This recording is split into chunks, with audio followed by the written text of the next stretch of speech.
Then we can think, our life might seem quite okay now, not too bad, relatively, compared to so many other beings.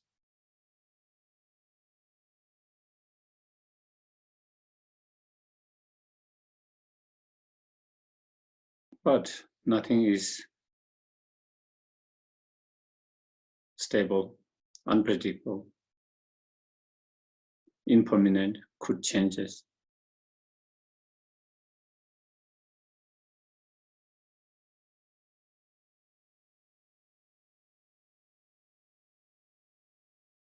And we could face with a lot of challenges and difficulties, even more challenge and difficulty than that we face at the moment.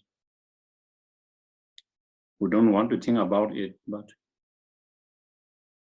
it is possible.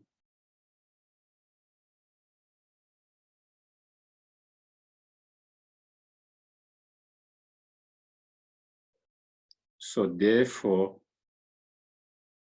when things are not so bad, how can we use it and make it more meaningful? Because when things get worse and worse, it will become more and more challenge, more and more difficult to practice the Dharma.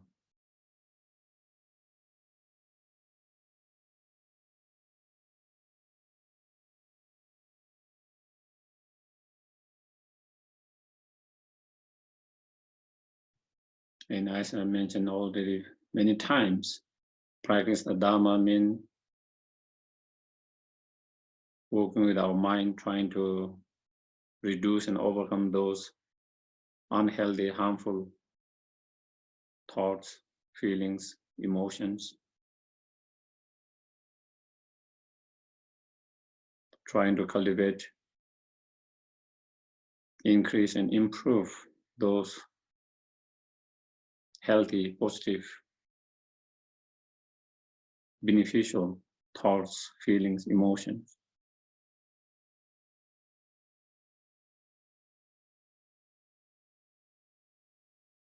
Because that is the key to our own happiness and happiness of our life, family and others.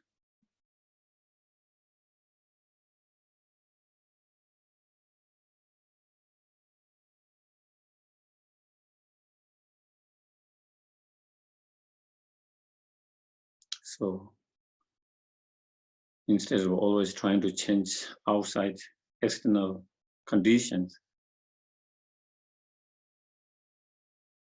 making more effort in trying to change the internal conditions, our condition of mind.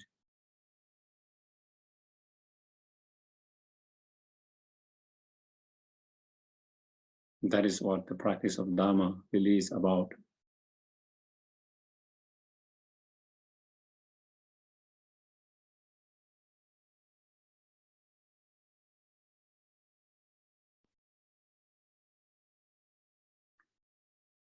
And to be able to have that kind of transformation in our internal conditions of our mind, change in our mind, positive changes, we need to reflect, contemplate, meditate, and practice. Not just one day, 1 week, 1 month, 1 year, but continuously. Until we have total transformations.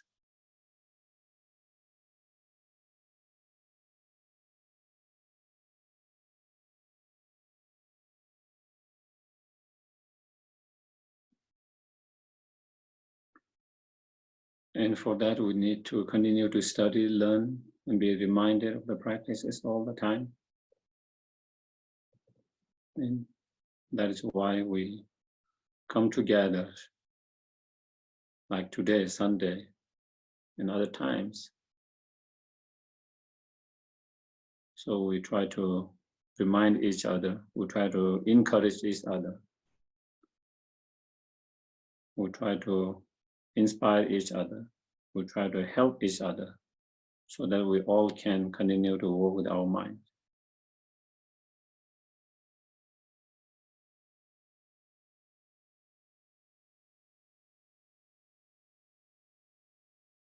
And that is the key for our immediate happiness, ultimate happiness. And that is the key for happiness of all other sentient beings.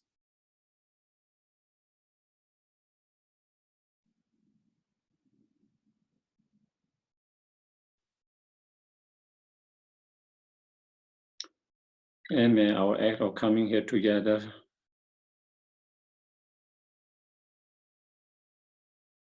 listening,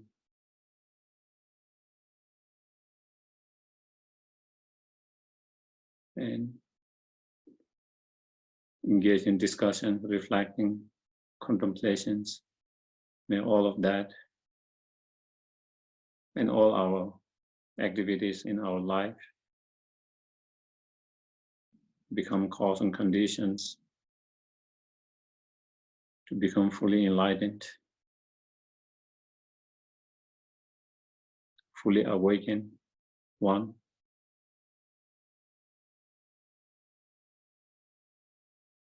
So we can be the greatest help and service to all sentient beings and oneself.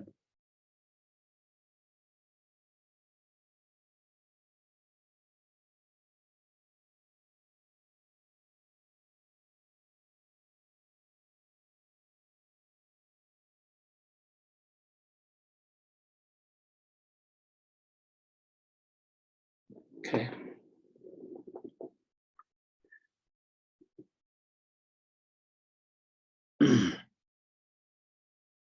To the founder, the endowed, unstandard destroyer, the one gone beyond, the four destroyer, the completely perfected, fully awakened being, perfect in knowledge, in good conduct, Sukada, Lord of the world, supreme guide of human beings to be tamed, teacher of the gods and human beings, to you, the completely and fully awakened one, the endowed, unstandard destroyer, the glorious conqueror, the subduer from the Shakya clan, I prostrate, make offering and go for it. Homage to the Supreme Buddha, homage to the Dharma refuge, homage to the great Sangha, to all three ever devout homage, to all worthy of respect, bowing with bodies as many as all the realms, atoms, in all aspects, with the supreme faith, I pay homage. Do not commit any non-virtuous action, perform only perfect virtuous actions, subdue your mind thoroughly. This is the teaching of the Buddha.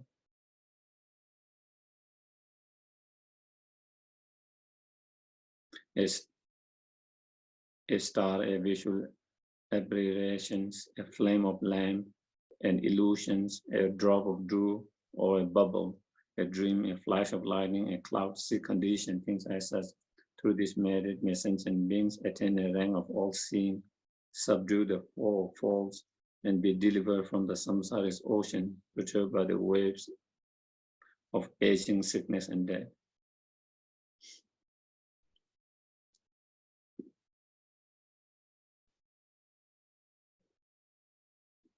So she be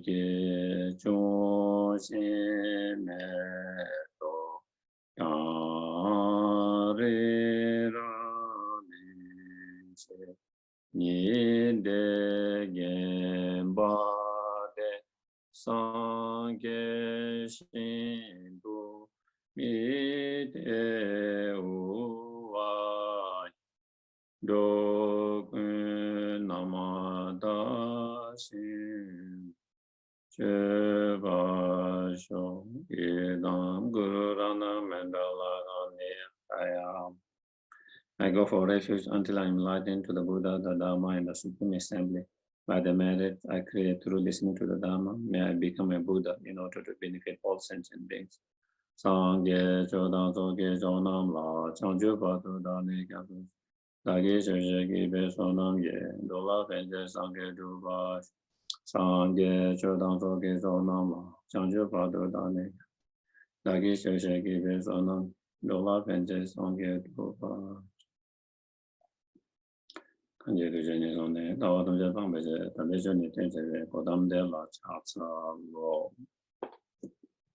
So On Sunday, we have been discussing the 7-point of mind training. And again, whether we call Lojong in Tibetan, so whatever different translation,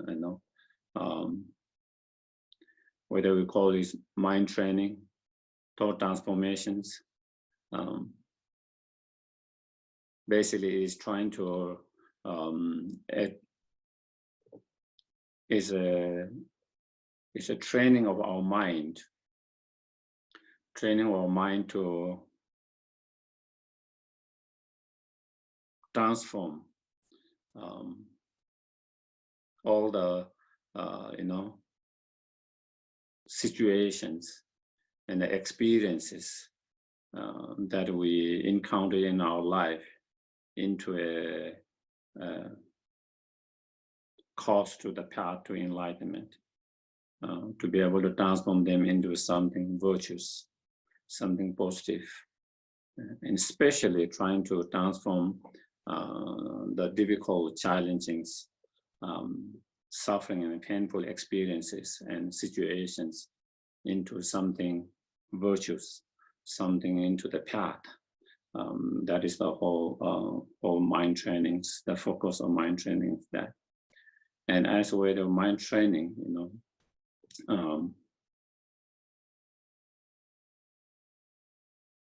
so that is, and so we have finished the first 2 points, engage in the practice of preliminary, and then engage in the practice of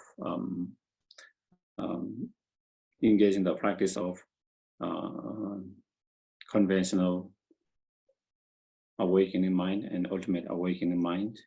And now we are on the 3rd point, and that is transforming all the obstacles, challenges, difficulties into the path to enlightenment.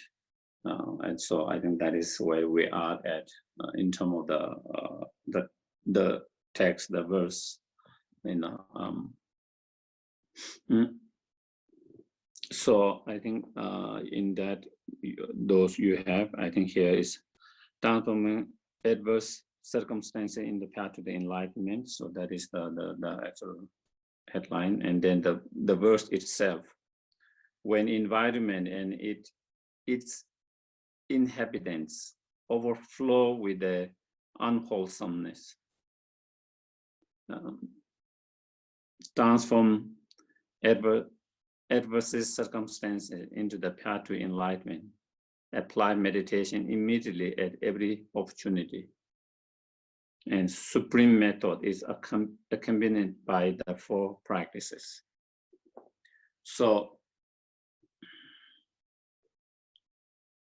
the environment, external conditions, when on individual level, in our family, in our society, in our world, like example, now we are having this pandemic, this kind of disease, so due to kind of such sickness, due to such as some disturbance in the elements, sometimes we have,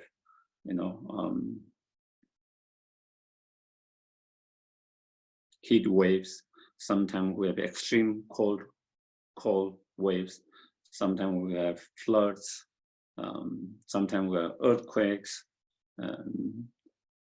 tsunamis, all kinds of things, in external in the world,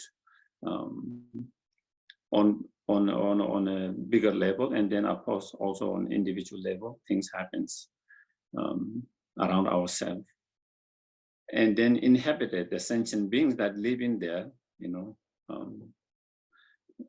that experience a lot of challenges due to those external conditions as well as internal conditions. Sometimes we have despite trying our best, sometimes we have a conflict in our relationship, all kinds of relationship. It's not just one kind of relationship. Conflict, sometimes we have a relationship between the wife, husband, boyfriend, girlfriend, partners. Sometimes we have relation problem with the parents and children. Sometimes among siblings ourselves. Sometimes teacher and students. Sometimes among friends. And so that sometimes we are faced with that kind of challenges. Sometimes we have a challenge with our finance situations. We encounter, sometimes we have challenge with our health, and sometimes we have challenge with our mind, even though externally things seems fine, but internally we have a lot of mental challenges. Our mind is very much kind of disturbed by many different things, different thoughts, different feelings, different emotions, and sometimes we don't even know why. Sometimes we just get in those state of mind, and sometimes you can't figure out why you are feeling that way, but very much your mind is kind of fuzzy and confusions and a lot of disturbed, unhappy, and all of that. So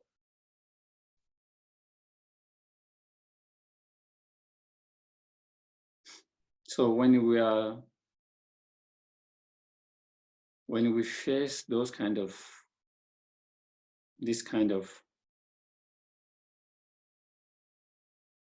problems, challenges, obstacles, pain, suffering, adversity, circumstances, whatever you call it, however we label it, for a lot of us, it can be very, very kind of challenging.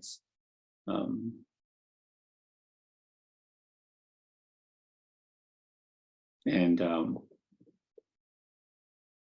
if we don't know how to handle it properly, it can make us very kind of negative, depressed, or frustrated, angry, or a lot of anxiety, fears, a lot of confusions. So any of those negative state of mind could arise. Those different emotions or state of mind could arise that make even things worse. We are already kind of experiencing one challenges, and due to that challenges, not being able to deal properly with our mind, then it gives rise to all these different state of emotions, minds, feeling, thought, and that make the things even much more kind of unbearable. It makes things bigger.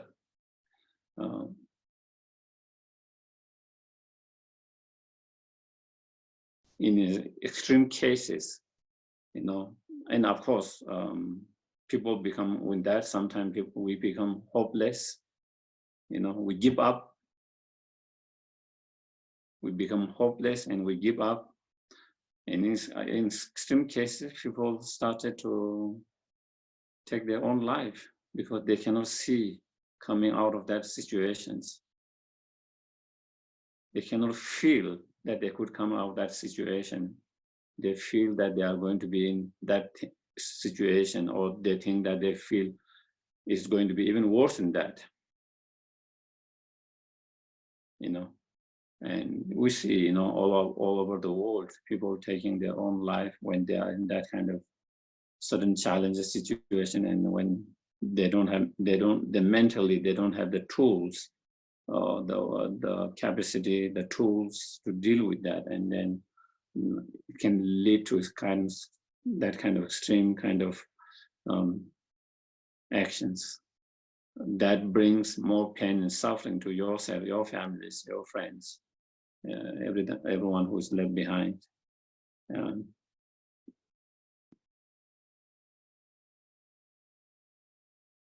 So the mind training is all about,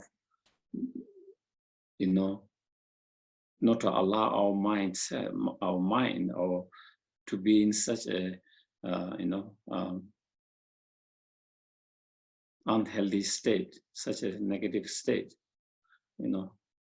such a dark state of mind. But instead, how can we kind of make it more uplifting, something more positive, and not only just uplifting and positive, but actually to really kind of transform into a path as a transform that situation, that experience into the path to enlightenment,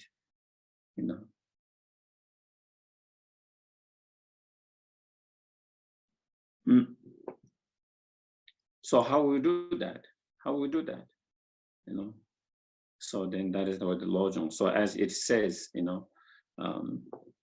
apply meditation immediately, every opportunity. So whenever that any kind of instant or circumstances manifest in our life, immediately try to apply the meditation. And the meditation that we have already discussed before, we can apply the meditation on the Bodhichitta. We can apply the meditation on emptiness.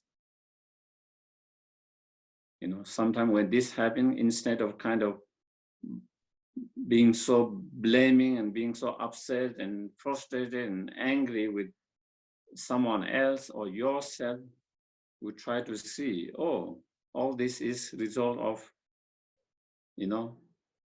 egoistic mind, selfish attitude.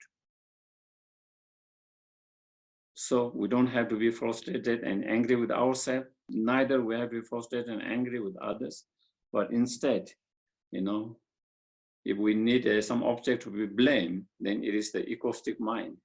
It is the selfish attitude, So when you do that, then you get less frustrated, less angry to either yourself because we blame ourselves for the situation, or we get less frustrated and angry to others because we blame them.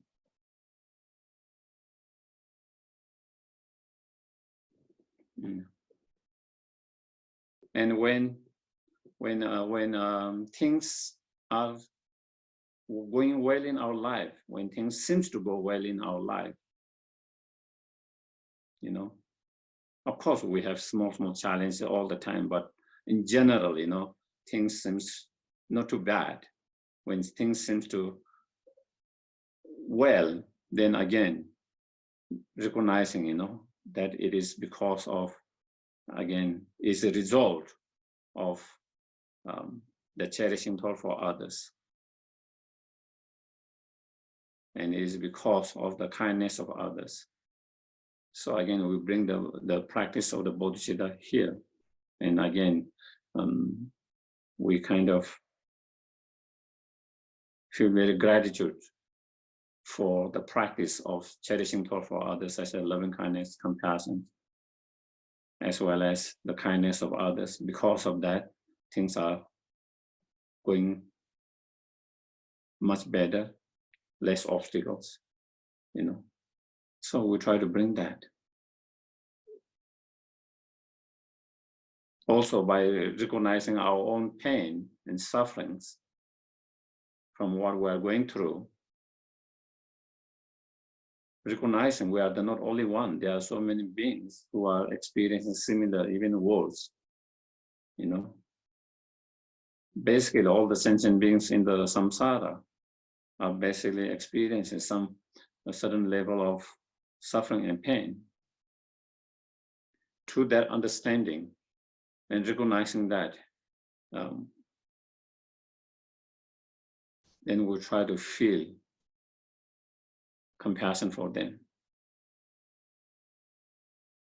And then we wish them to be free from all their sufferings and cause of suffering. Or we can even, think that by me experiencing whatever difficulties, may no one has to experience that. May I be able to experience on behalf of everyone. so that they don't have to experience that. So when we do that, and we have transformed that unpleasant, difficult, painful situations into something virtuous, something to the path to the enlightenment, because we have used that to awaken our loving kindness, our compassions, and therefore leading ourselves more closer and closer to more awakening, more enlightened. And also when we do that, then you start to feel there is some purpose in me going through these difficulties.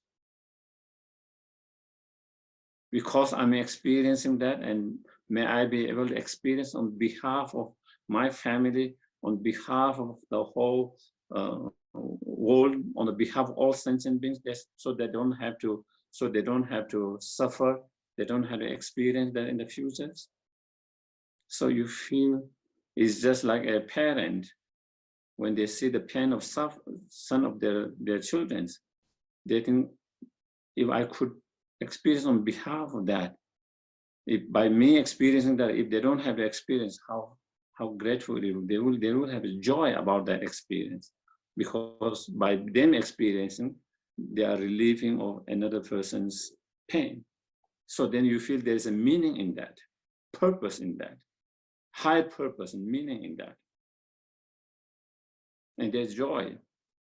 I think I might have shared that story in the past, There are many stories of, there's stories of one of the teachers, Lama Koncho, who used to be in Nepal, Kopan, And one time, I think it was in maybe summer, when it was raining, and it was wet, the steps were wet, slippery, and he slipped, and he banged his head. And he said, he felt great joy. Now that seems kind of, is his mind out of, is his mind on right state of mind?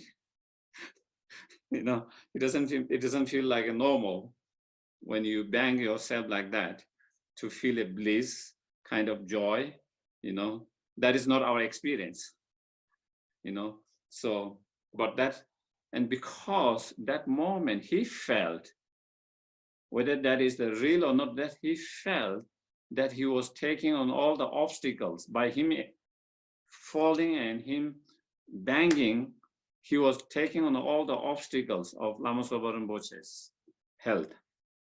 Because at that time there was some,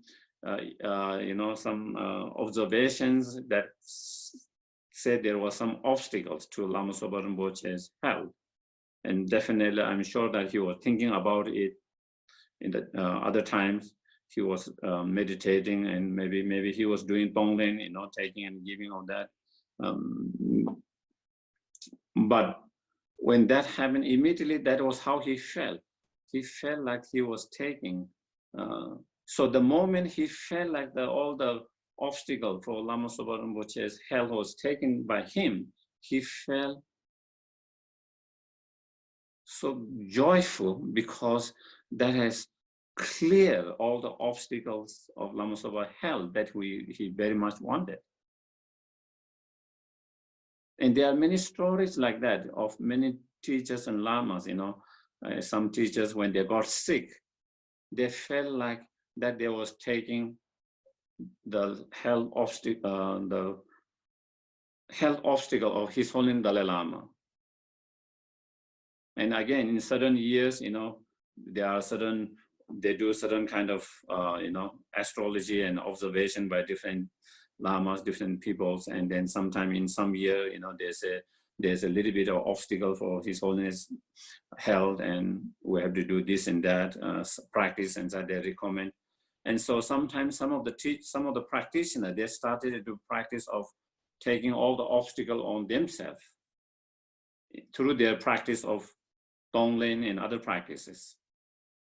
And so they do that in meditation and practice. And then when something, sickness manifests in them, then they felt like their prayers, their practice has been manifesting.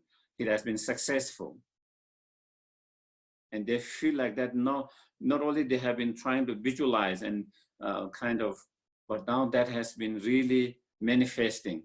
And so therefore, they feel like His Holiness, for example, of health has been taken by themselves. The moment they feel that, then there is joy in their mind. There's joy in their mind. Whether they have really been able to do that and not, that is something else. It is something unknown. They might have, they might not have. Is something complicating. Is a very complicating, not easy concept, and to explain whether that is possible or not. But that is another totally different issue. But they felt sincerely that they were taking on that. The moment they felt that, then whatever sickness they encounter, they feel is meaningful and worthwhile in that. And by feeling that way, they have less resistance, less aversions, less pain with dealing with that. Instead, there's more joy in doing that. And so this is how it can bring joy instead of so much kind of pain like that it happens to us,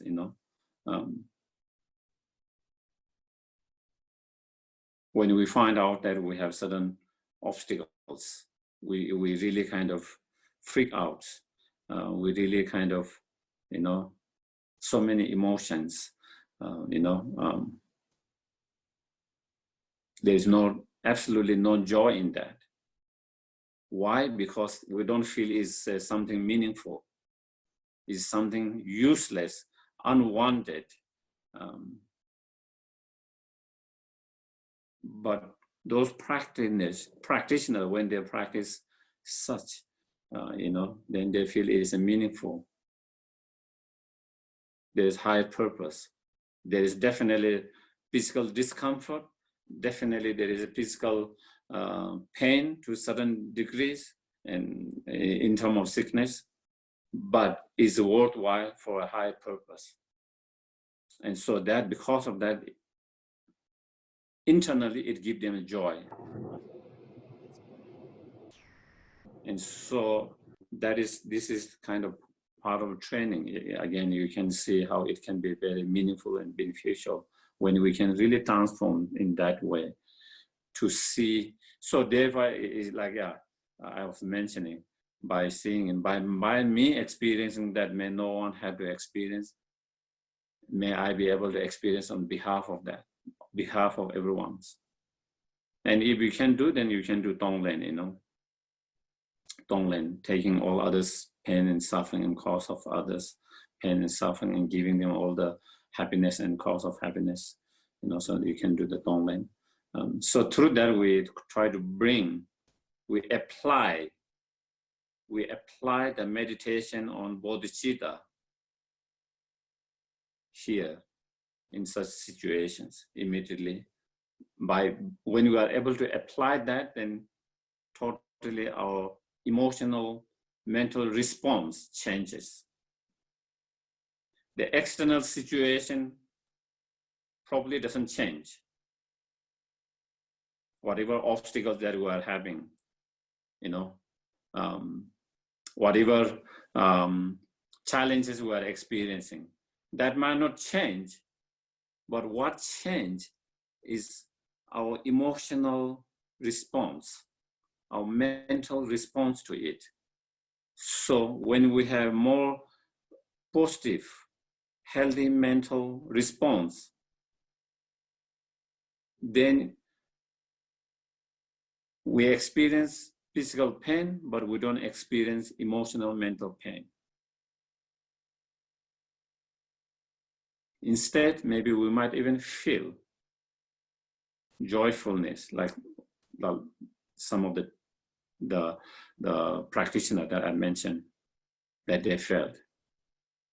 Instead, you might even feel joyfulness in that. And then it is not a problem. Then you don't see it as a problem. Then you don't see it as obstacles. Then you don't see it as a, unwanted. And so then you have changed obstacle to non-obstacles, problem to non-problem. We have been able to change by changing our attitude, by changing our perspective through those practices, by applying those meditation, those practices. So I think it's a very powerful practices if we can apply, a lot of time we don't apply. Sometimes we forget, we are not aware to apply unless someone reminds us. And sometimes our mind is not right state because it is not practice that we have done frequently. And so when you are in that very strong negative state of mind, then even when we try to apply, then it is not so effective. It doesn't really. But if we continue to practice that every day, then over the time, then it becomes easy to apply. And when you apply, then it has a strong impact, strong transformation, strong changes. And then we don't have to suffer so much. And we don't have to create so much negative karma. Then we don't have to try to, when you have been able to have that state, then we don't have to kind of keep on trying to blame others or yourself, trying to point the finger somewhere else to blame for that situations.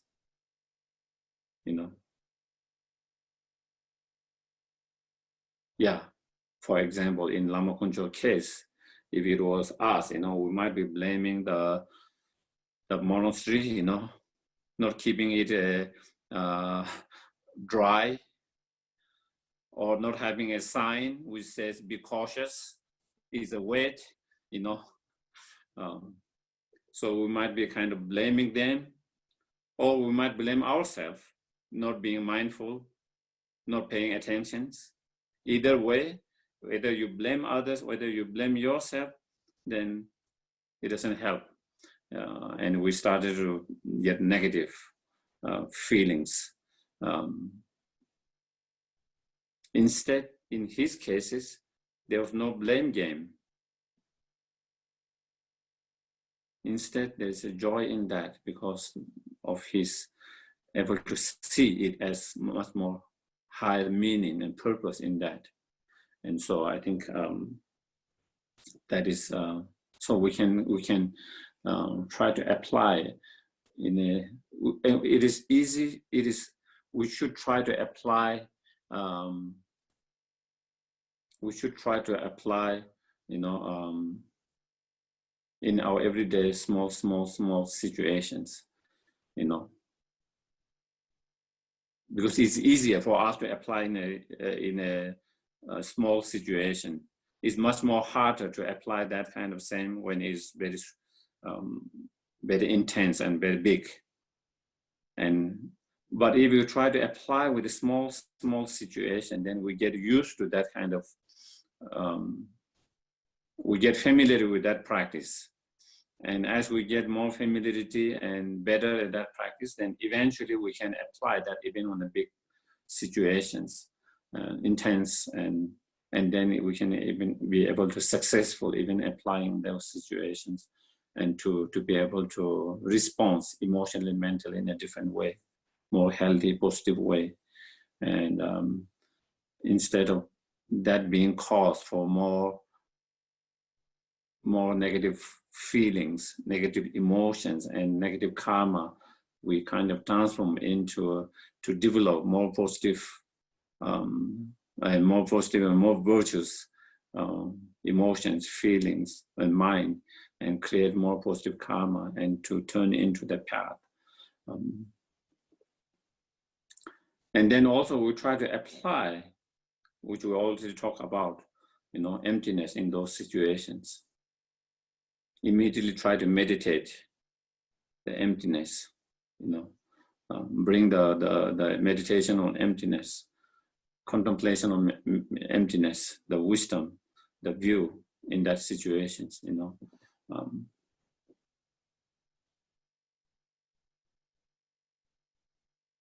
so we can try to do that kind of the same analysis, the ultimate analysis that we spoke before, to the situation itself.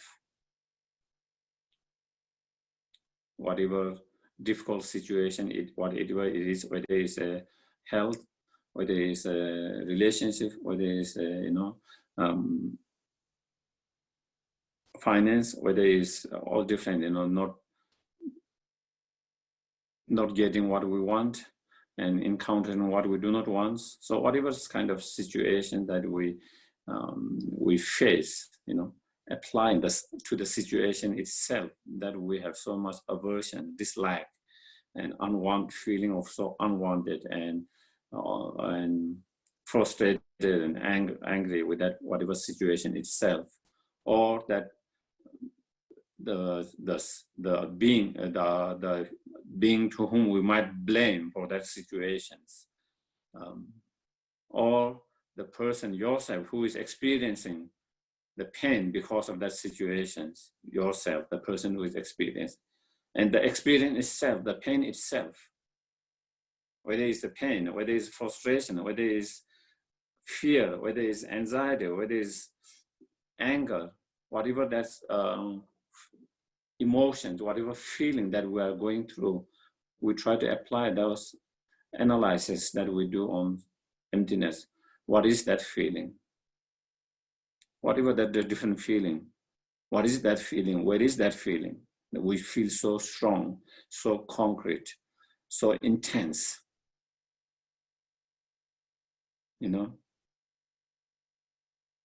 Does that feeling has any kind of, shape, color, size?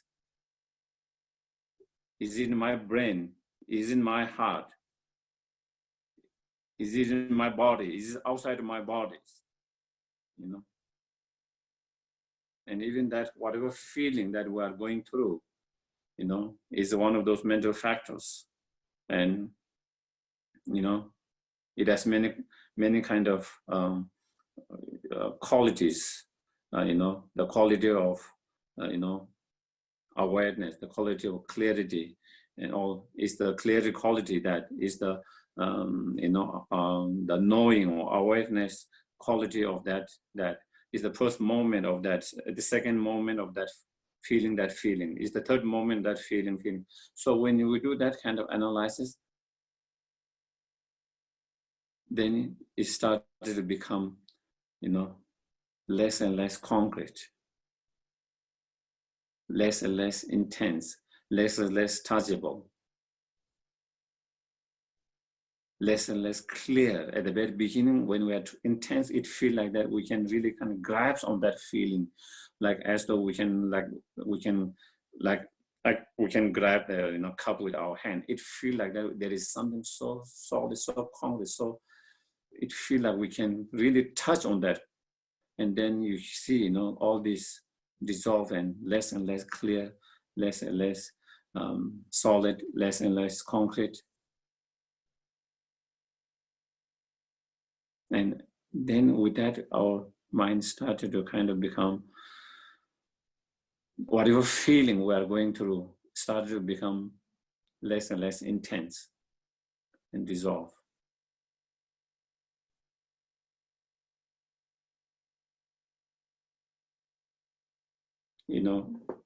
Again, I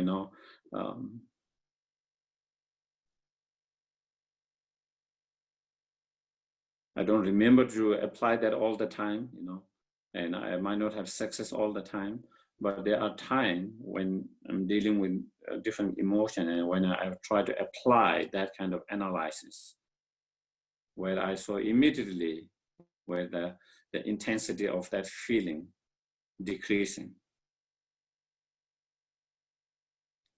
You know, even though feeling didn't completely went, but it was so strong at one moment, and immediately after that, in a few minutes, the intensity has become much more less, you know, it's much more subtle, you know, and of course you need to work with that, continue to work with that to kind of get rid of that. But even that, you know, when you are able to kind of reduce that intensity, is such a relief, such a relief.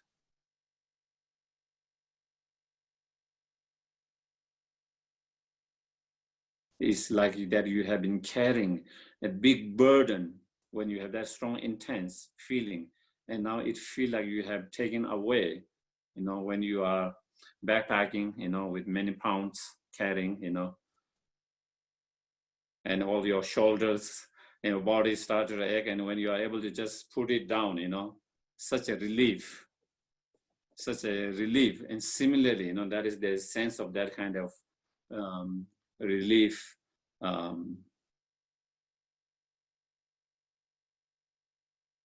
So applying that, and if we have a lot of anger and frustrations, we can do the frustration itself, anger itself, the object of the anger or frustrations, you know. If it is a person, you know, so I'm so angry about, and which I'm blaming for everything. Where is that? Who is that person? Is his body that the person? Is his mind that person's? That I'm so upset and angry, you know? Is it outside of his body and mind that I'm upset and angry with that person whom I'm blaming for everything? If it's if it's body, then which part of the body is? If it's the mind, which part of mind? So doing that kind of analysis, then again you start to feel, you know, before you feel there is a kind of very, very, again, kind of very tangible, solid, concrete person there who is responsible for all my suffering, my pain, and to whom you have the object of your anger feel so strongly. When you do that, again, you started to feel there's no object to blame. There's no object to get upset. There's no object to get frustrated. The moment you started to come to that kind of understanding, come to a conclusion, that kind of feeling, through that kind of analysis,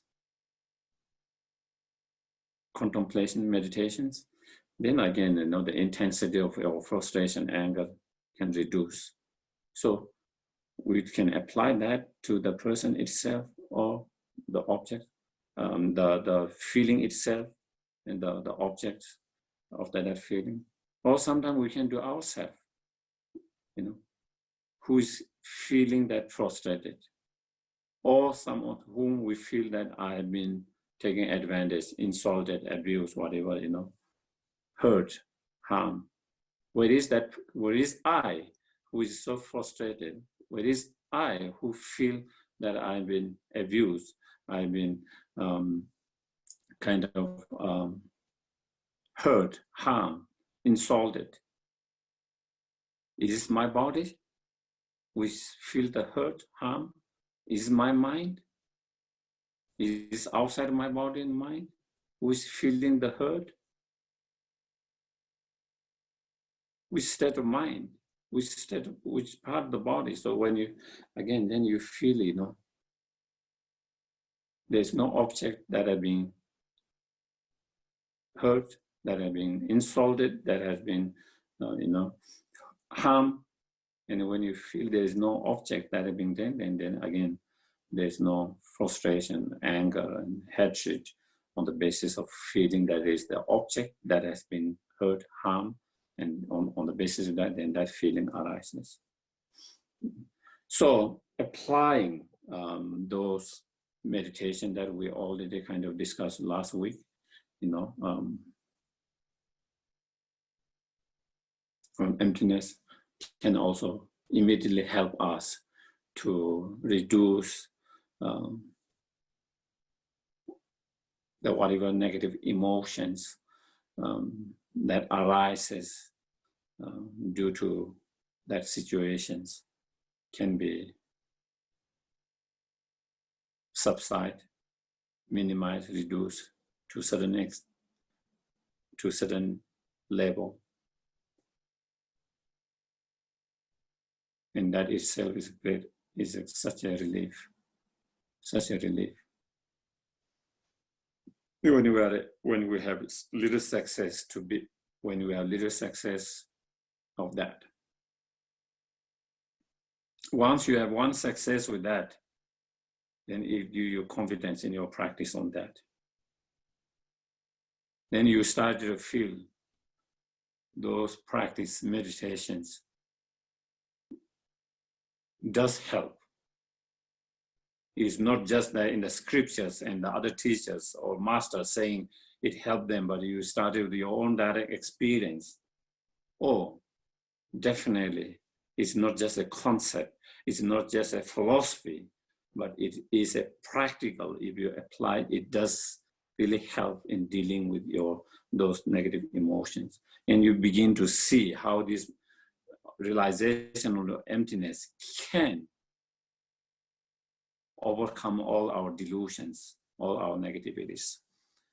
And that will give you more confidence in your practice,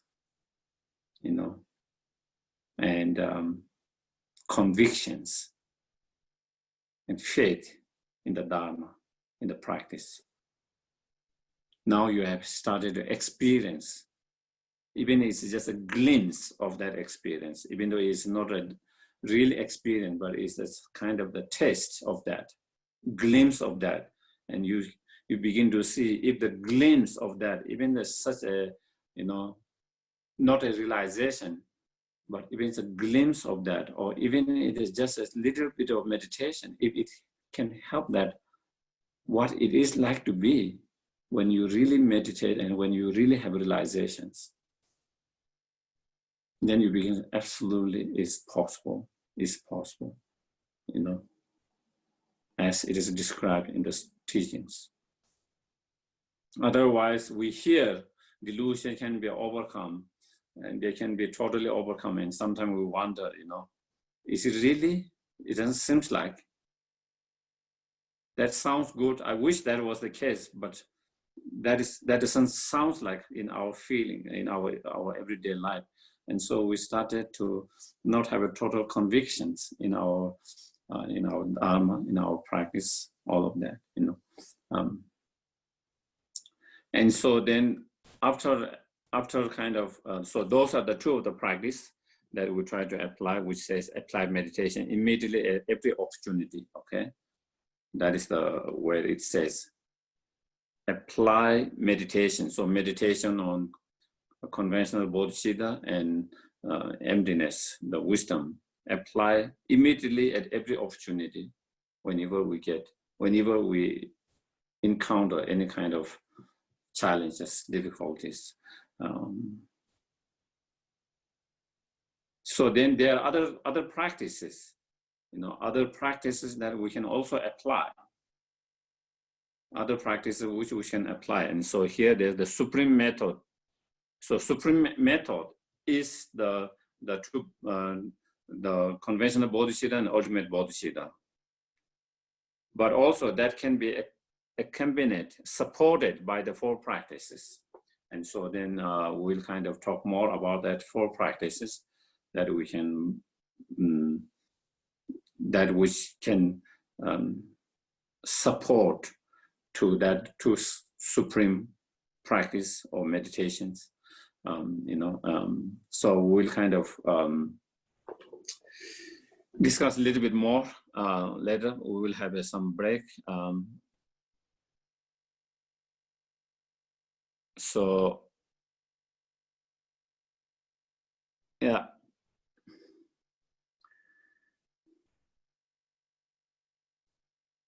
So yeah, I think we will have a short 10-minute break, okay? And if anyone has questions, comment, you can always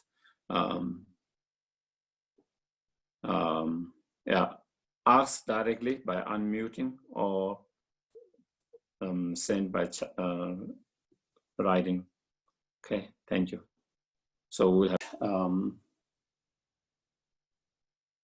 so the 4 practices, or sometimes it is also translated 4 applications in some different translations. So those 4 practices that mentioned here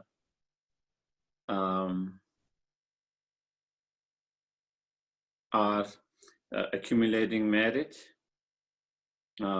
confessions or purifications, and making dharma offering to the Duen or Jumbo in Tibetan, like spirits, and then Tilejo,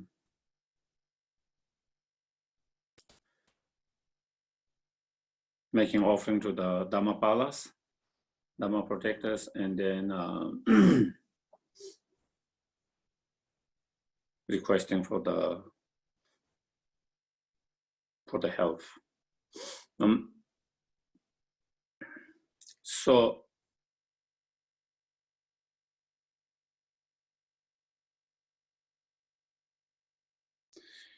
one, in order to have a success in our practice, meditations,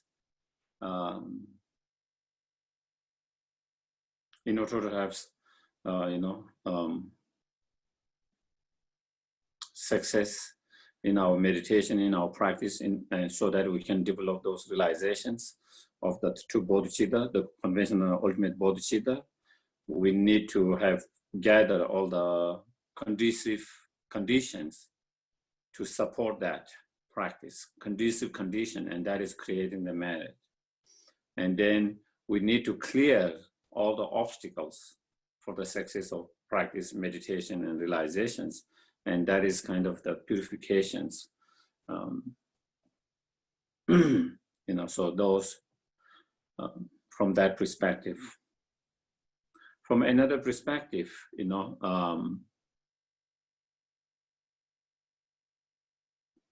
why we do encounter a lot of problems, challenges, difficulty in our life, One is due to lack of merit. The more merit you have, the more positive karma, the more virtues, the more merit we have, the less obstacles, less interference, less challenges, less difficulties in our life. The more merit you have, the more virtues, more positive karma, we are able to achieve whatever we want to achieve more easily because all the right conducive conditions there. You have less obstacles, less struggles, interference, and more successful, whether it's in our dharma or whether it's in our worldly life, So therefore, we need to, because everything doesn't just happen, Everything happens due to cause and conditions. It's not like things just happen randomly without any cause and conditions. Everything's happened because there is cause and conditions.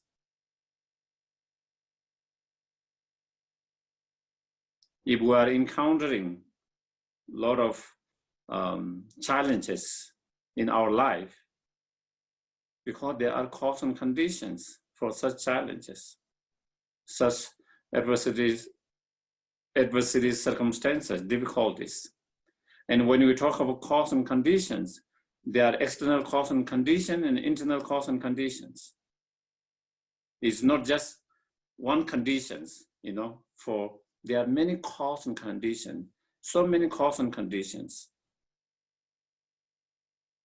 Some of those cause and condition can be external, but there are many other internal cause and conditions, you know. And merit is one of those internal conditions for the success.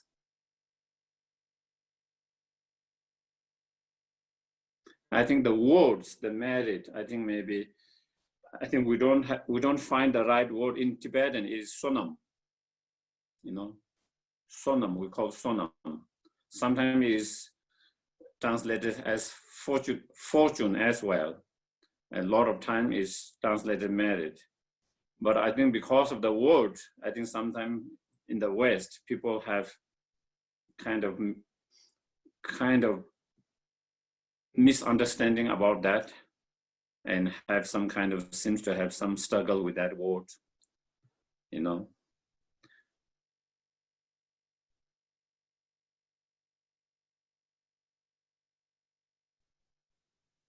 They relate that word with kind of, you know, giving and taking, you know, in that context. I give you something so I can get something. So I give you something because I create merit. I give you something because I get something. And so there is that kind of two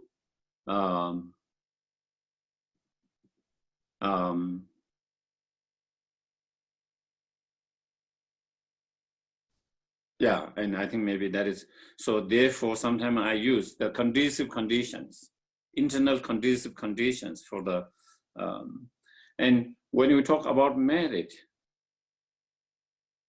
we need that conducive condition of merit to be able to help others.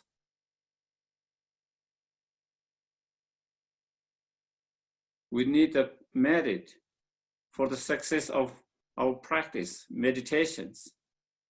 So we can have smooth practice, meditation, and that not only that, we can have the realizations, such as the Bodhichitta mind, the wisdom, all the realize, so we can achieve the enlightenment for the benefit of all sentient beings.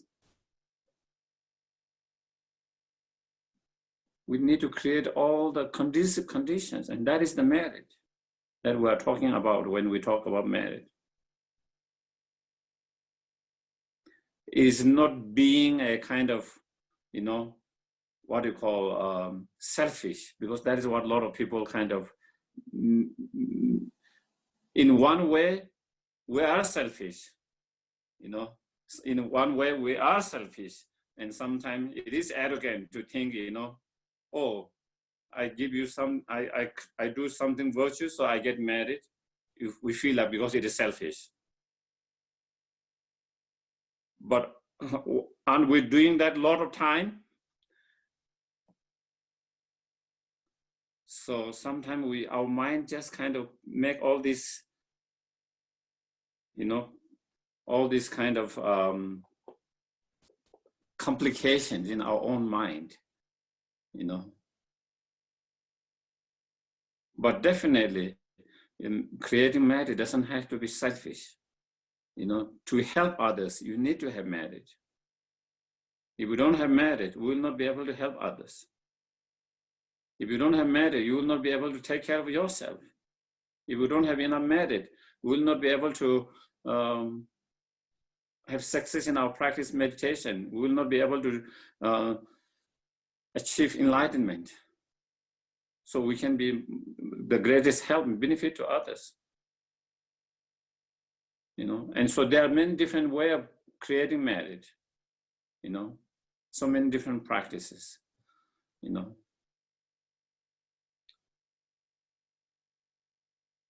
Meditating on loving kindness, compassion, bodhichitta, you know,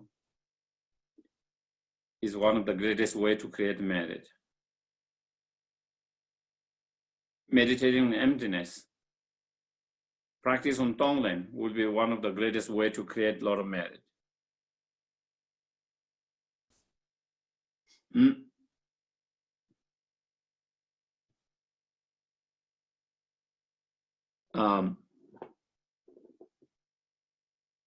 Lot of,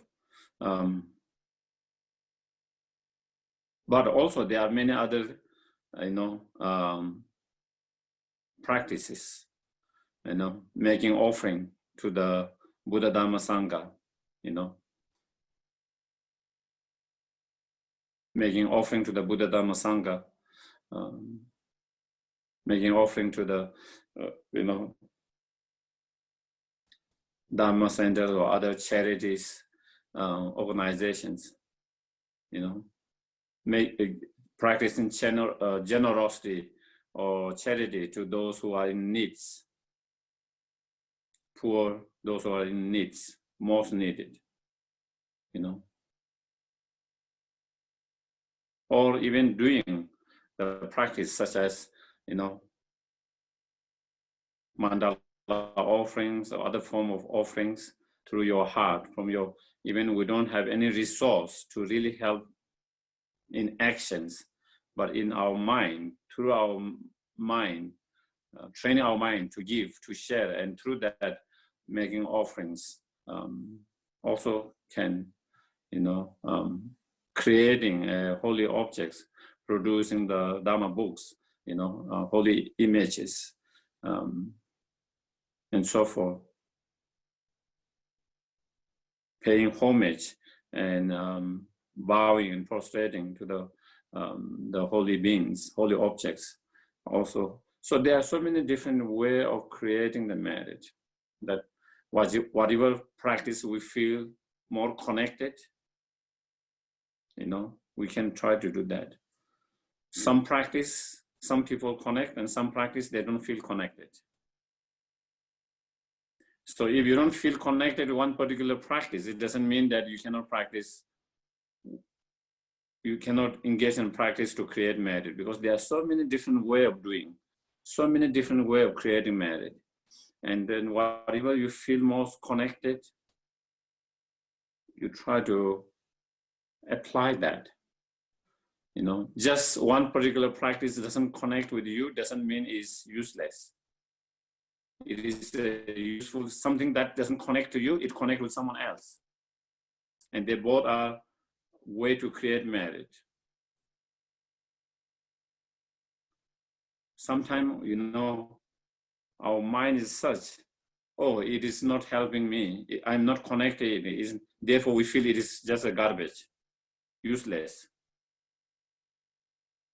Something which is not useful to you doesn't mean it is not useful to others. For some others, that is the most beneficial, that is the most effective way.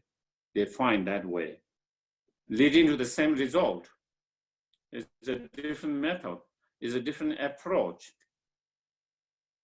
it's a different technique, but the result is the same. Creating merit, in this case, to give you an example.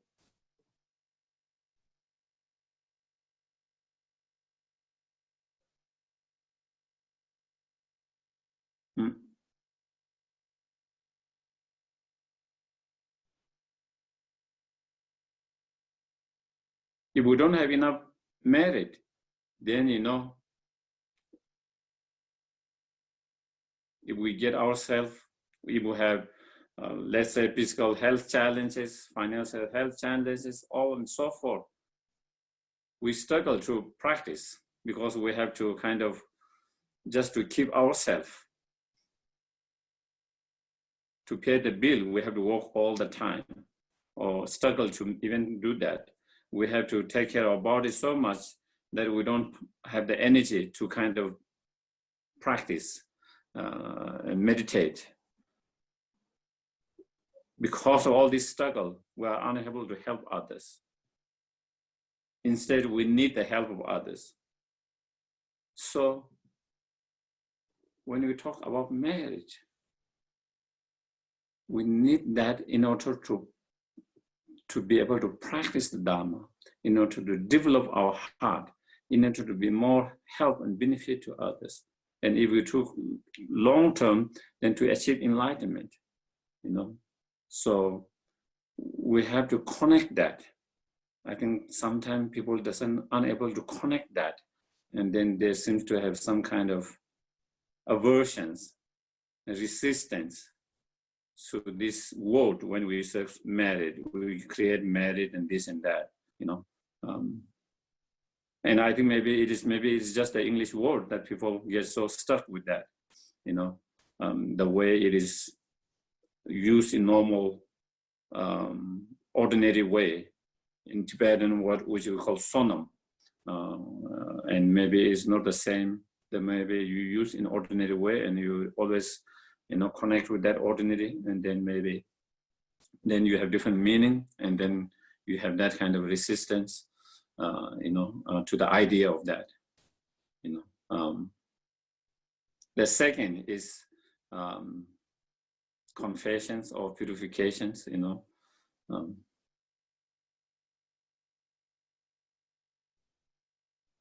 And the reason why we encounter whatever obstacles, challenges, adversities is because of, you know, the negative karma, the negative potentials, negative karmic potentials.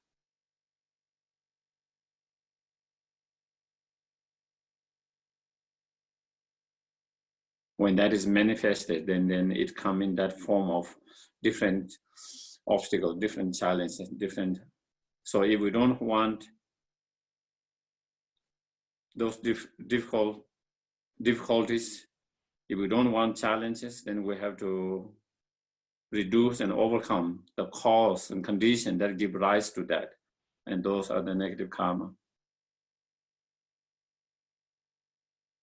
the negative karmic potentials.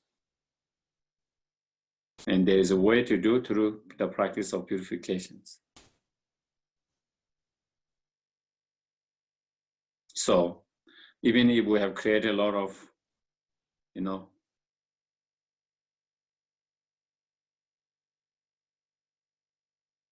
negative karma or non-virtuous actions or the karmic potentials in the past, due to ignorance, due to anger, due to attachment, whatever, negative emotions, if we have created, it doesn't mean that there is no solution to that. That it doesn't mean that now there's nothing we can do about it. You know, that can be purified, that can be cleansed through certain practices. Again, meditating on emptiness, meditating on Bodhichitta, loving kindness, compassion, another very powerful way, not only to create the merit, but also to purify.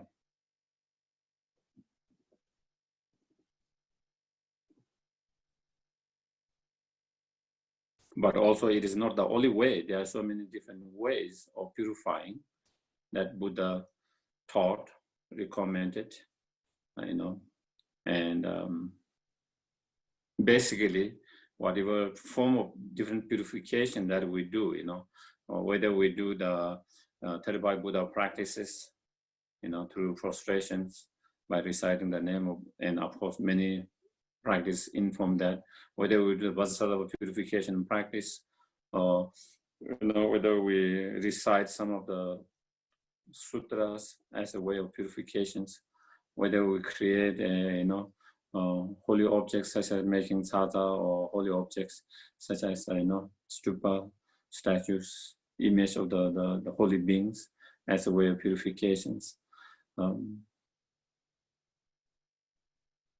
Any form of virtues, whatever, basically whatever we do in order to purify, basically the important part is that we need to bring the four opening power, we call four opening powers, and as part of that purifications, you know. We don't need to go so detailed, but just to mention, you know, what we call, the first is, you know, regret, you know, the power of regret. Or then second, the power of restraint or determine, restrain, reframe, in the power of object or reliance, and the power of antidotes, those four powers. important factors for the purification to work, for the in order to have a so in terms of the regret, we have to remember regret and guilt is something different. When we talk about regret here, guilt is kind of being holding on the past, not being able to let it go and being holding on the past. Here, regret here is acknowledging, acknowledging what we did was not helpful. That actions was not helpful. That action was not healthy. That action was something not positive, something that is harmful to ourselves and to others. You really have to feel that, and you really have to acknowledge that to go to the next step. It's just like if whatever problem we have, maybe we might have problem with this substance abuse, maybe we might have problem with our mind, whatever. In order to kind of fix it, first is recognize and acknowledge that I have a problem. Then next step, then you think of how to fix that problems. If you don't acknowledge, and if you are not recognize and acknowledge that, you will not move to the next step, And we often see that people who have problem with drinking or other substances and all of that, and sometimes they have problem, but they couldn't see that. Sometimes they can't see they have problem, even though everyone around them see they have problem. They want to help them, but they can't help them because that person doesn't want to help, because he or she doesn't feel he has a problem. So it never go beyond that, and then you are unable to yourself, but others are unable to yourself, because you don't see that you have a problem. You don't see you have a problem. Sometimes we see we have problem, but due to our egoistic mind or whatever, we refuse to acknowledge, or we are unable to recognize it. So that is the first step. Then on the basis of that, then second step is having a strong restraining mind, to that by recognizing it is harmful, not helpful, not beneficial. So then I don't want to create and make that same mistake again and again and again. So having a strong restraining mind, determinations to refrain from creating same mistake, same unhealthy, unhelpful actions again and again. Basically the negative karma, the negative actions.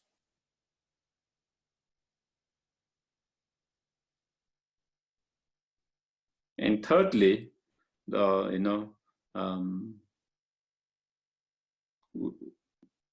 we take refuge to the Buddha Dhamma Sangha and cultivate Bodhichitta to all sentient beings. Because if we create any kind of negative karma, we create either in relation to the holy object or either in relation to the sentient beings. And so when we purify, also we purify to the same object, in relation to the same object that we create a negative karma. So to purify all the negative karma that we have created in relation to holy object, then we take refuge to the Buddha Dhamma Sangha.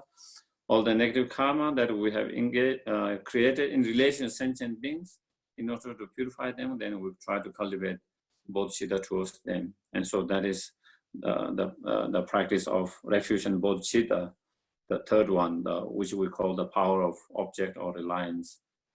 It means we rely on the same object in relation to which we create negative karma.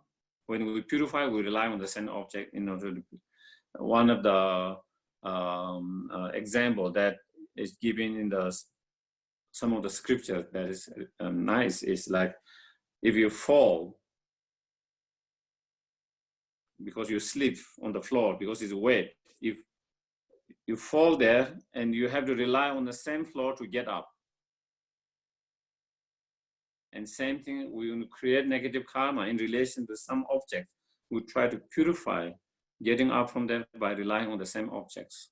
And then the power of antidote is there are many different practices, as I mentioned, any virtuous actions, basically any virtuous actions as a way of purifications. But of course, there are certain practices that has been strongly recommended. As I mentioned, there's no doubt the meditation of Bodhichitta and emptiness is very powerful. And then for those who cannot do that, or maybe they want to do other, there are many other practices, 35 Buddha practice, Vajrasattva practices, reciting sutras, creating holy objects, and so forth, practicing generosities, and all of that. So again, that is the purifications, and with purification, while we can purify the negative karma, but the problem is we continue to create every day. As long as we are delusions, we continue to create negative karma. That is why we need to do purification every day until we have no more delusions. The moment you have no more delusion, then you will stop creating negative karma. Otherwise, we clean today, and then again the wind blows, and tomorrow we clean tomorrow, and it's clean again, wind blows, and then the next day. So we keep on cleaning that every day. That is why we need to do purification every day. That is why the teachers recommend to do purification every evening. Sometimes we think, oh, I did this purification for a few months or whatever, then I'm done. You feel like we don't need to do. If we have stopped creating new one, maybe that might be possible. And we can only stop creating that once we have stopped the delusions. As long as the delusions, even we don't want to create, you continue to create.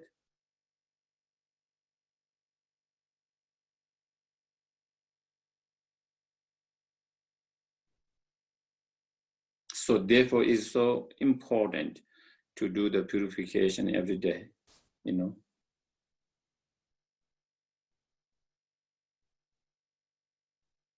Because we keep having, time to time, all the time, some kind of, when you watch the TV news, immediately there is some kind of sudden news, and then you started to feel angry, frustrated, Just by having that feeling, we are creating negative karma.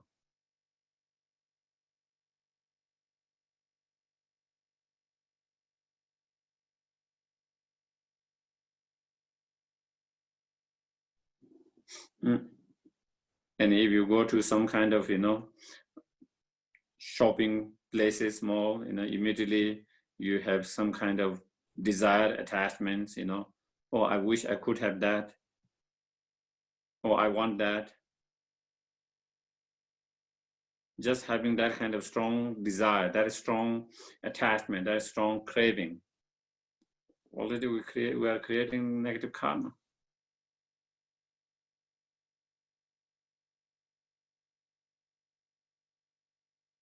When you see someone better than you, then, we started to have kind of jealousy. Sometimes we have sense of feeling of competitiveness. You feel like, I want to look better than that person's. I want to be more liked by others than that person's. That person getting a lot of attention. I like to get more attentions. That person being so much loved, liked by someone, I wish I could have more of that than to myself. So when we have all this kind of, different negative feelings, emotions, mental state, just by having, we're already creating certain level of karma.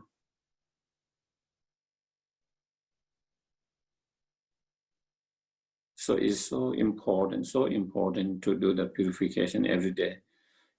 If we can do very well, we do. Even if we can't do so well, at least even doing a little bit has some effect. When it is done properly, it has stronger impact, stronger result. Even when it's not do properly, just by doing it, still have some result, some impact. And my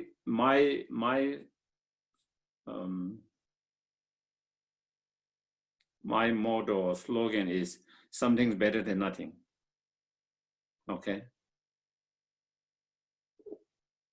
One of the things that my observations and my impressions, especially with the Western, is either I'm going to have the best or not.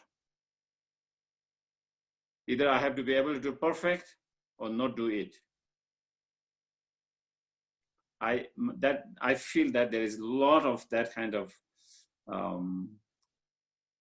opinions and feeling among mine is totally different, not perfect, but it's fine. It's better than not doing, and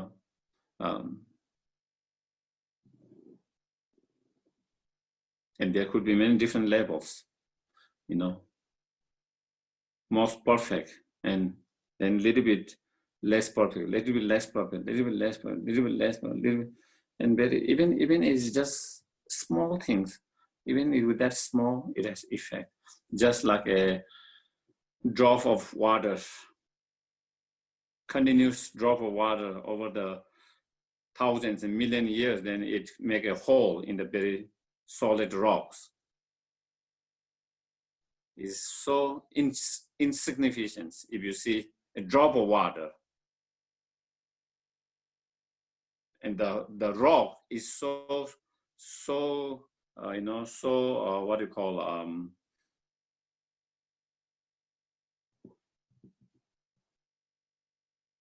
the right word. I cannot.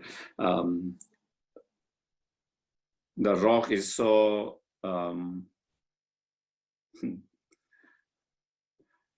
anyone can in Tibetan we call takpo, Impermeable, won't let water through. Massive. Maybe solid. Solid. Maybe solid. Yeah, someone. Yeah, here, Glenn. The rock is so solid, and we have very difficult even with breaking them, even with that. And then one drop of water seems like it's not going to have any effect, but that slowly, continuously, that one day there will be a big hole. So we think sometimes, small things doesn't have effect, but it has effect when we do continuously, whether it's positive or whether it's negative. Even for example, what we hear, what we listen has so impact. Even at the very beginning, you don't have impact, in both negative way and both positive way.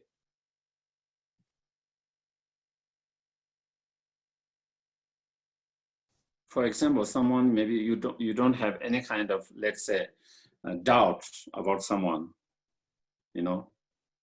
whether it's your friend, whether it's our family's member, friends, whether it's a leader, whether it is anyone, then you hear someone say something negative of that person, and at the very beginning, you say, "Oh, this person doesn't like that person. That's why he or she is saying that," Then second time another person say, and then you started to wonder, oh, this person is also saying maybe there is something. Even there is nothing there, because you started hearing. And third person says, oh, there must be something. So your mind started to change slowly, slowly, slowly, both in negative and positive way. And that is how it has impact on our mind, you know. Same with the news, you know. That is why we have, you know, certain people who watch certain channels, they have totally different mindset. And certain people who watch different channels, they are totally, because that is constantly, that is what you hear all the time. And then that becomes reality to you. That becomes reality to you, you know. And that is your reality. Even though we think we are being very open-minded and investigative, not really. Only on certain level. We have become very biased.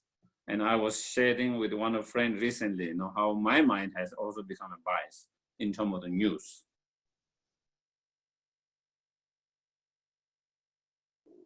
I was telling, you know, when I first came to this country, you know, because I was less biased. I didn't know much about politics, much about these countries. I used to watch all kinds of channels, you know.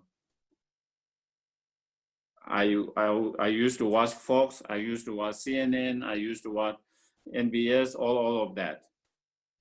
And so it was nice because I hear from both sides, different argument, even though they are true or not true. And then without believing any of them, I can kind of make my own kind of mind. But over the years, my mind became a little biased. Now I don't watch the other channel.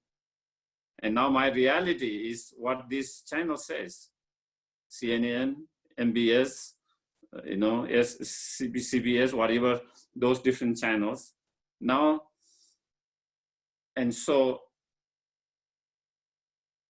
and sometimes they might not be the, even though they provide all the evidence, sometimes that those might not be the full things.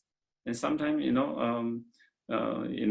and so, and it is same thing the other side, you know, their reality based on what they have been watching, that what they're hearing. And that is how it starts to impact your mind. And what I'm saying is, on the basis of that, my mind has been a little bit biased now, you know, because of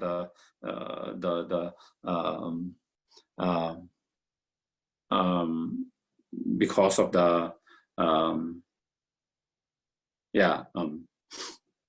because of the what do we kind of listen to, you know.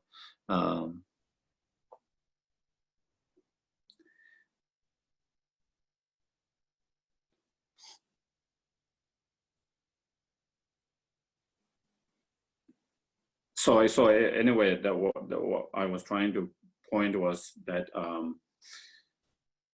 because we're talking about the purifications, and then it's better to do than not doing anything.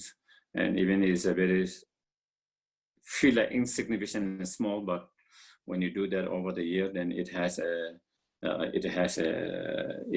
effect. And that is important to remember in everything, you know.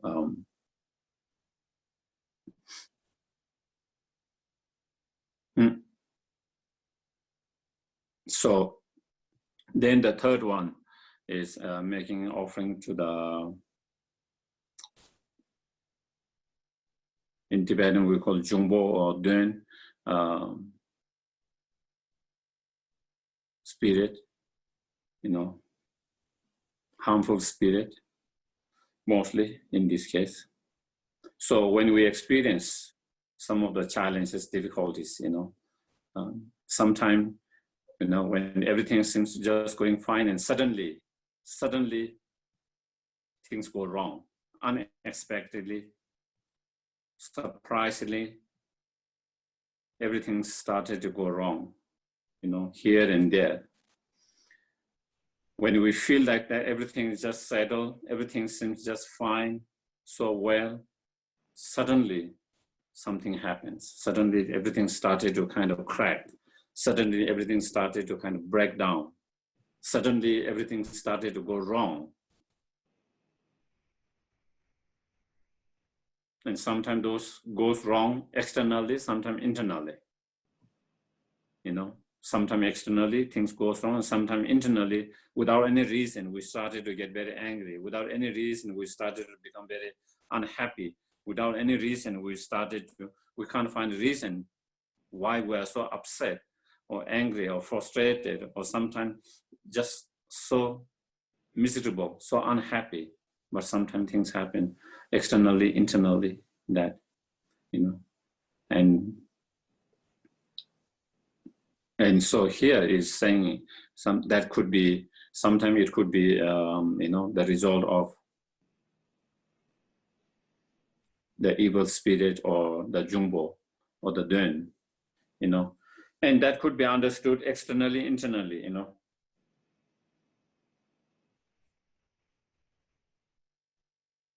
Internally, it is our own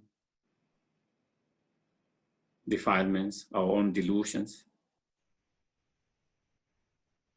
Sometimes we can't see it clearly, those delusions. Sometimes we can see clearly when they are, but sometimes those delusions, sometimes we might not see clearly, but it is because of those delusions. That is the internal devil or internal ghost or spirit that is making all these problems, all these obstacles, all this interference, external, internal, creating that. In some other cases, there is possible, there are some unseen beings, what we call spirit, that can be also contributing to our problem, just as human beings can contribute to our problems, happiness.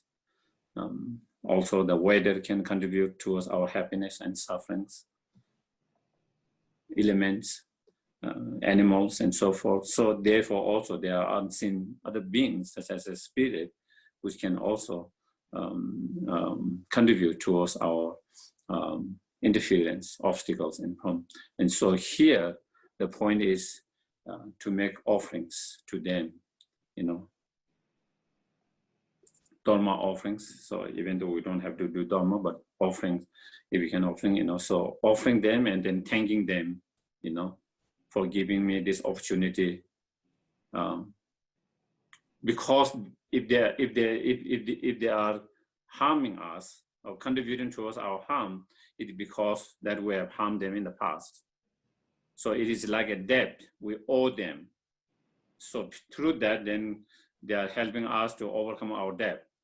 So through that, then we make offering, thanking them for reminding us the debt that we owe them, that we need to pay them. So by reminding us that, so feeling grateful and thanking them, as a way of thanking them, then we make offering to them, and then we make offering to them. So that is one way of doing that. And that the fourth one is, and also Milerva said, there is external spirit that is harmful because there is internal spirit inside. If we don't have the delusion anymore, there is no external spirit or ghost harming you. But as long as we have this internal ghost, internal devil, then that could manifest in external form, and that could harm us.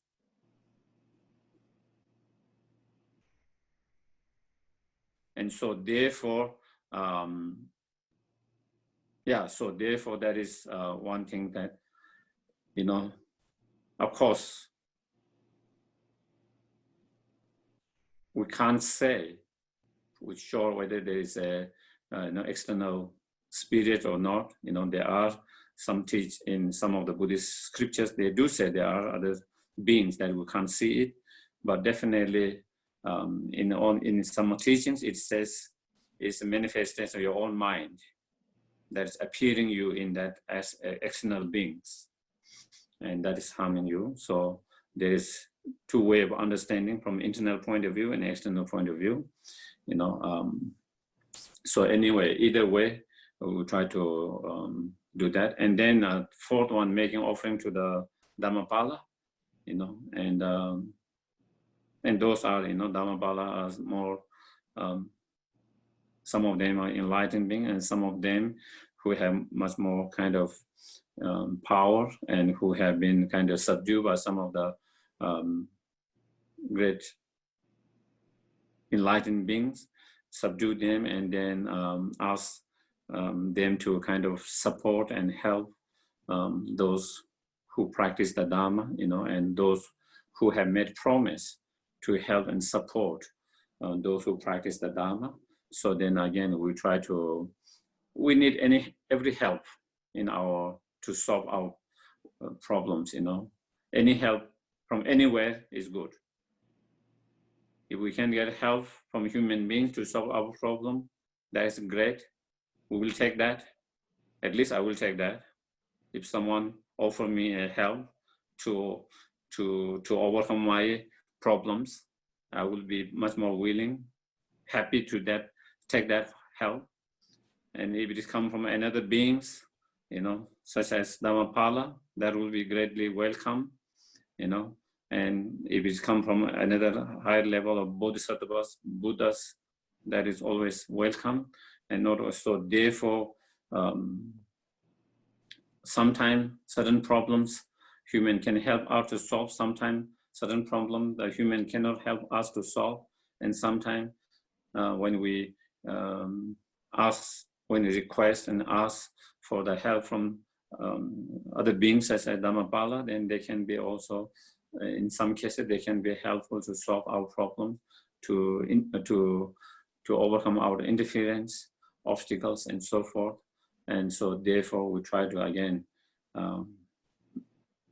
make offering and then request for their support, their help in terms of overcoming the interference, the obstacles, whatever internal, external, secret obstacles, interference, whatever, to clear. We can. So that is the practice here. So through by applying those 4 practices, then we can reduce the interferences, obstacles.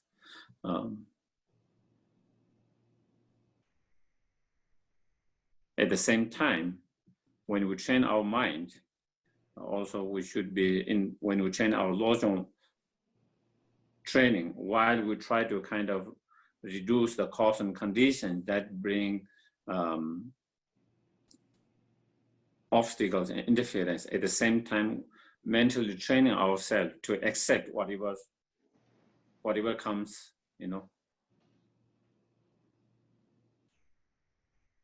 training our mind to accept and be happy with whatever it comes in our life, whatever situation that manifests, whatever experience that we manifest, the willingness to accept, not only accept, to be able to accept joyfully, that is the key to training. And if we are able to train, and if we have reached a certain point, then nothing can be obstacles. Nothing become obstacle for you. Nothing become a interference to you. Nothing become a problem to you. Nothing become a challenge and difficult to you, because mentally you are able to deal with that in a much more healthy, positive way. through the training of the mind. So that is the, I think we will kind of try to, let me see, there is some questions. Isn't it true that karma can ripen from past lives, and when that ripens, it is used up? Yes, karma can be ripened from past. Karma can be ripened from this life as well, from the past as well. And certain karma, we can kind of use it by experiencing once, and certain karma, we might have to experience more depending on different type of karma, you know. And certain, and of course, karma can be purified through our practice of purifications. All those which have not been purified before, depending on how strong our purification, the more stronger our purification, then the more it purifies. The less stronger, the less it purifies. So there is that part which I mentioned before.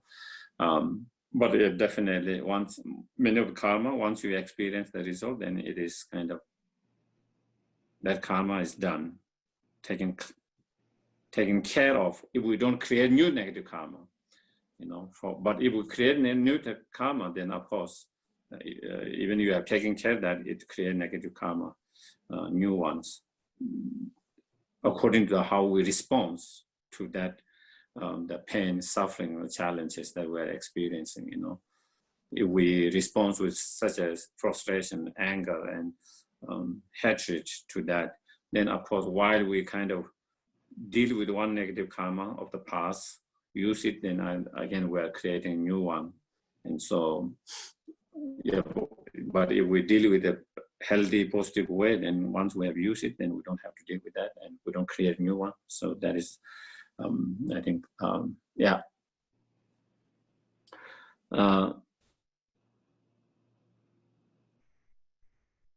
And then,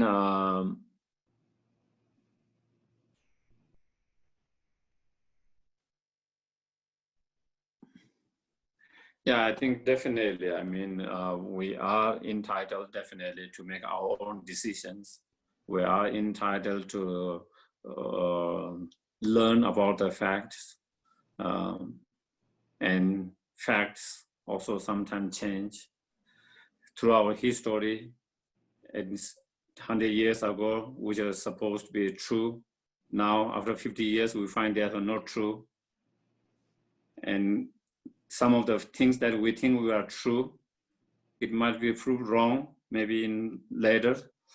Nothing is, according to how much information we have at the moment, that might be the fact, but maybe we might not have enough facts to, even with this pandemic, the doctors, the experts are changing their view because there is something new. They are learning new things because it's something new.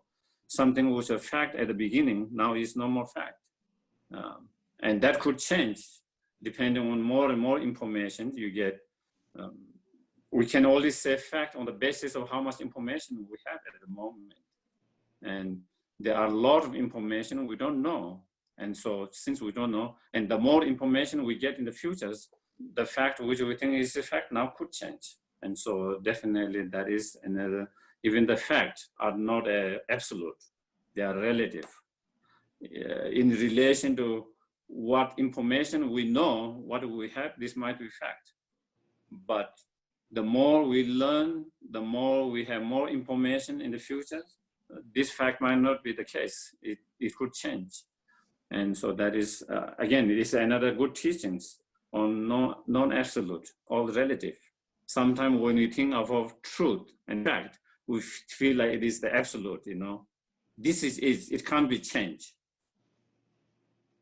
We feel that fact, so-called the fact is absolute. But again, through our history, throughout time, we know that could change as we have more and more information, as we learn more of a lot of things. And then there was another questions about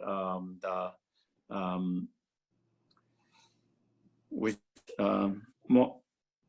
Can you talk more about making offering to evil spirit?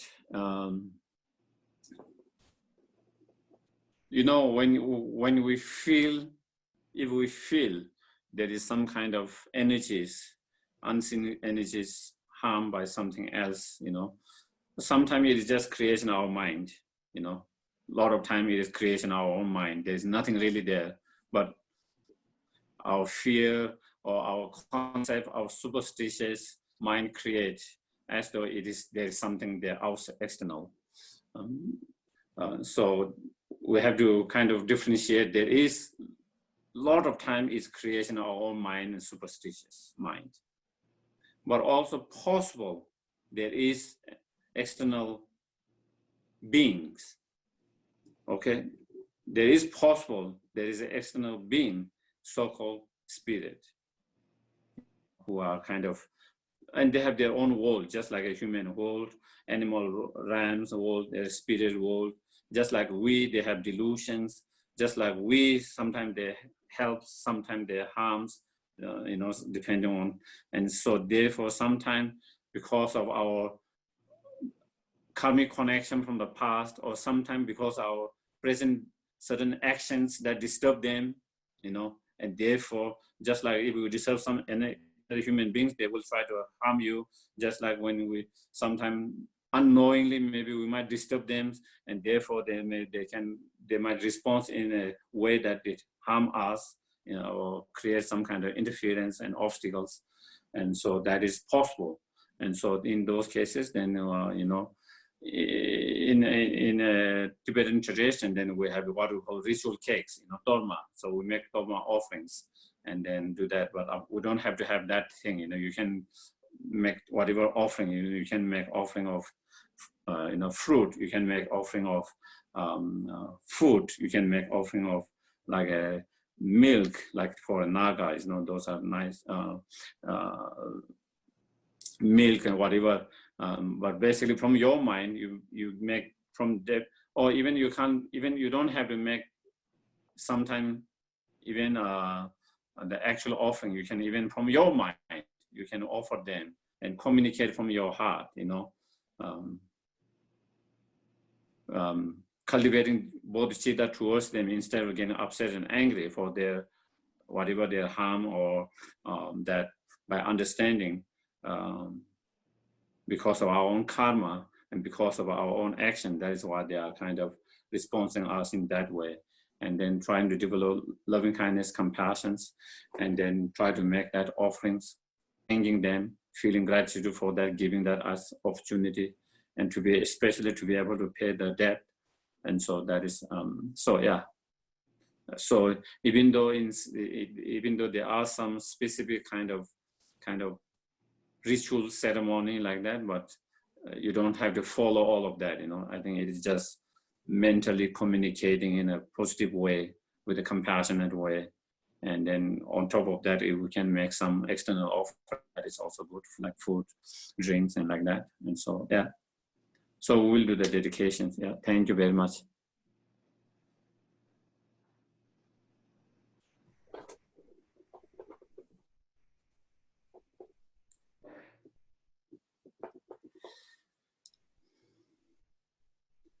Yawadi nyodo da lama sangye chokyo ne dowa chi jama le pa te sala ba sho changjo semjo renpo che ma ke pa na ke gyo che ke wa nyamba me ba yang kong le kong do pe wa sho.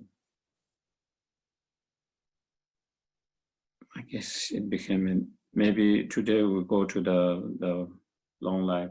I think.